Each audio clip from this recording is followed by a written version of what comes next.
China is a country full of surprises, with landscapes and cultures as diverse as its history is long. But tucked away in the southwest, there's one place that feels straight out of a fairy tale, or maybe a controversial social experiment, depending on who you ask. This is a story that blurs the line between fantasy and reality, and it's unlike anything you'll find elsewhere in the world. Deep in the lush, mountainous Yunnan province, there's a village called Yangisu, but most people know it by another name, the Village of Little People.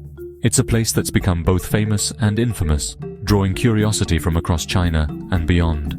If you're imagining a hidden valley dotted with tiny, whimsical houses, colorful gardens, and architecture that looks like it belongs in a storybook, you're, well, not totally off. The village was designed to look magical, almost like a set from a fantasy movie, with every detail crafted to create a sense of wonder.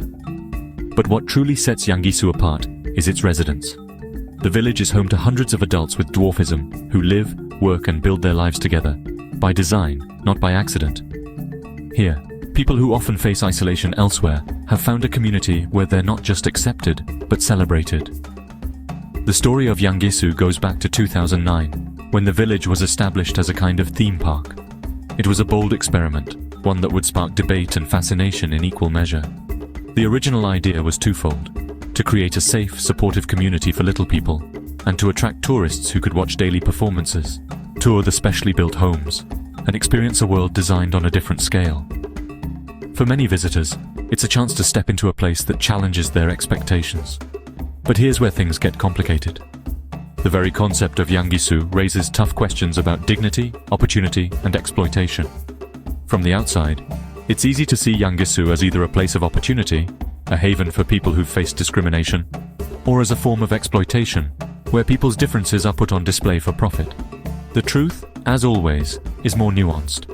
Some residents say they're grateful for steady work, a supportive community, and a sense of belonging that was hard to find elsewhere.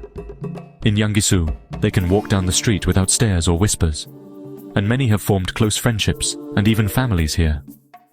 Others, however, criticize the concept, arguing that it turns people's differences into a spectacle for outsiders. They worry that the performances and tours reduce their lives to entertainment, rather than celebrating their humanity.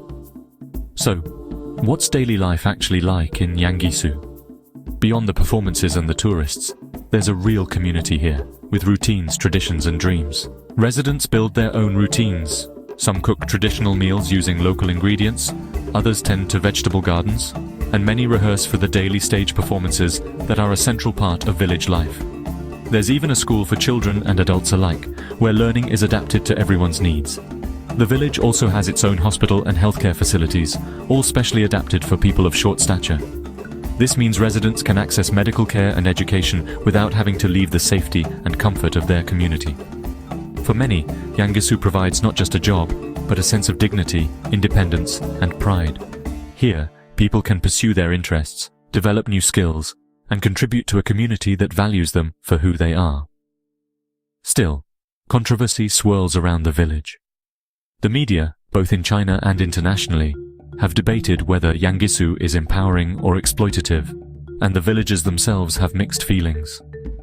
International journalists have visited Yangisu, asking tough questions and sharing stories that spark heated debates online and in the press.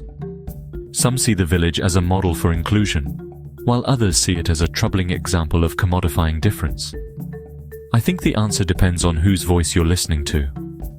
For some residents, Yangisu is a place where they finally feel respected and seen, where their talents and personalities shine. Some residents say they feel respected, valued, and part of something bigger than themselves. They talk about the friendships they've made, the confidence they've gained, and the pride they feel in their work. Others, though, worry about being boxed in or about what will happen to the village if tourism declines. They wonder if Yangisu can survive as a real community, or if it will always be defined by the expectations of outsiders. So what's really happening in China's secret village of little people? Is it a utopia, a business, or something in between? The answer isn't simple, and maybe it never will be. It's not a simple story.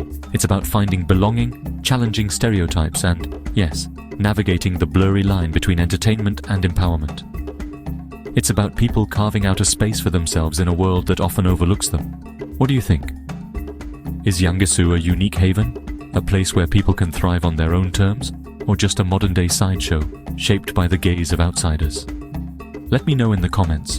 And don't forget, real stories are always more complicated than headlines. Behind every headline, there are real people, real struggles, and real dreams. Yangisu is no exception.